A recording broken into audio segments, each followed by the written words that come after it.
Do you know where the name Nightwing comes from? Most people think it has something to do with Batman. Bats have wings, they go out at night. It makes sense. The name actually comes from Superman. Once, the superhero told a young Dick Grayson about these legendary heroes from his home on Krypton, Nightwing and Flamebird. Nightwing was the rebuilder, a catalyst of change, eternally reborn to start anew. Dick Grayson took that name, but then he lost it. He went undercover for a spy organization named Spiral. He gave up Nightwing, but soon he'll have it back. He just has to do one thing first. And no, it's not fight these random guys. Grayson is on his way to meet someone, somebody important.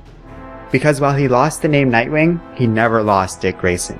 Today he's taking Damian Wayne out to the arcade. They enjoy some games together while Grayson affirms that he's leaving Spiral for good. 3 days ago, Grayson was preparing his exit at the agency's secret base, located within a school for girls. He goes to see the headmaster, Helena Bertinelli, but she says she's busy and is not in any mood to have an awkward goodbye with the man. He obliges, thinking on the woman. When he joined Spiral, he thought that she was cold, cruel, and distant. He thought she was an enemy. But things change. People grow on you. And sometimes, those you can't stand, well, they become your best friends. Once Damian was Grayson's Robin. He was difficult on his best days, but now, Grayson loves him like a brother. Damian says he's worried that Spiral might be still hiding the secret identities of the world's superheroes, but Grayson reassures him that he made sure every single one of those files are long gone. Spiral is on the side of angels now. Weird, manipulative, mind-deluding angels. His old partner, Agent 1, also known as the Tiger King of Kandahar, will steer the agency in the right direction. Not 2 days ago did Grayson even help them out on a mission against Hive. Dick happily did so, but asked if they could bring him a device. They could not, though Grayson is grateful that they tried just the same, and takes off. Dick and Damian then go home to Wayne Manor, where Grayson remarks that it's just so great to see his old home once again.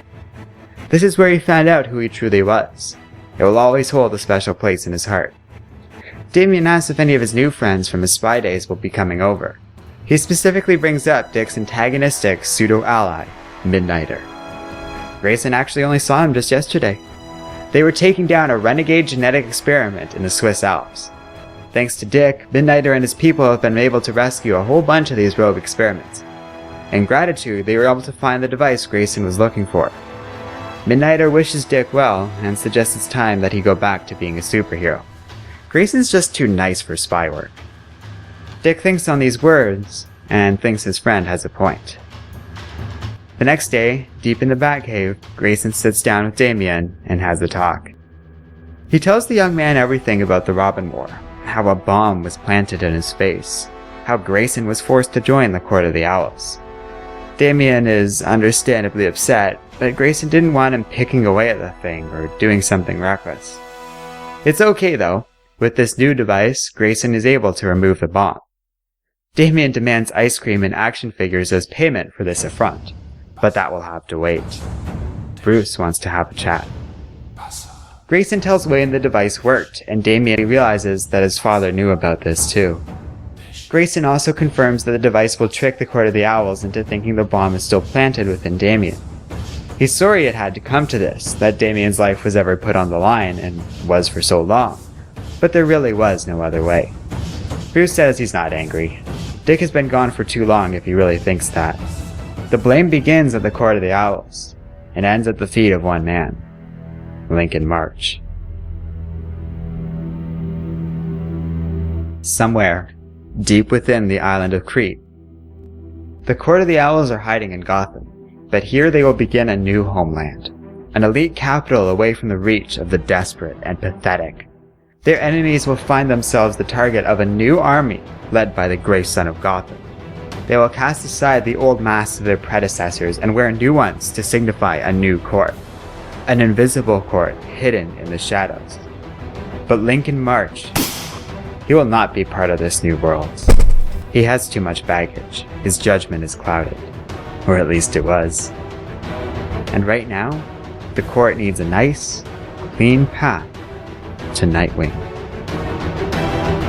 Batman asks if his first sidekick is ready to travel out into the world so soon.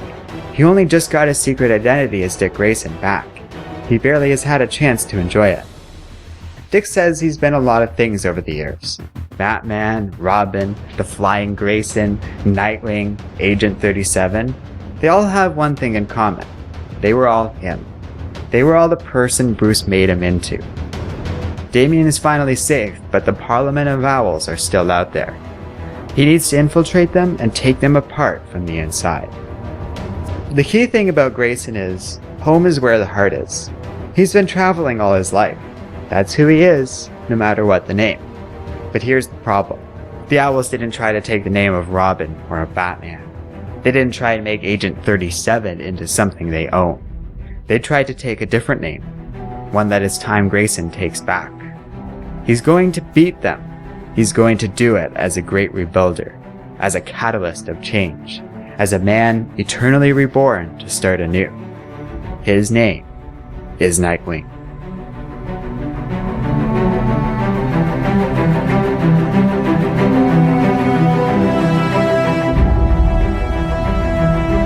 Hello and welcome to Comic Island. My name is Arden, and this is my recap and review of Nightwing Rebirth #1. Well, this comic is something alright. It's going to be a hard review mostly because I can't just say it's great over and over again. I like everything about this comic, from the way the story is well structured and paced to how it blends the old, wrapping up stories like Robin War and the Grayson run of the past couple years while also moving things forward with the new, charting a new course and direction for the character. Batman also has a great appearance here, giving some serious father figure vibes and having a handful of touching moments and dialogue with Grayson. I like how he appears in this comic, and he seems all angry and pissed off, when really he's being like, what are you two kids up to? You know, like the way a father would his two sons. In general, the small tour we take of various people in Dick's life is great.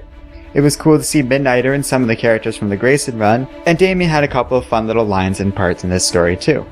The art, its design, and detail are also outstanding, and on the whole, the creative team did some really fine work here. This is a well-recommended comic you should totally check out for yourself. So thanks for watching, and don't forget to like, subscribe, and keep reading comics.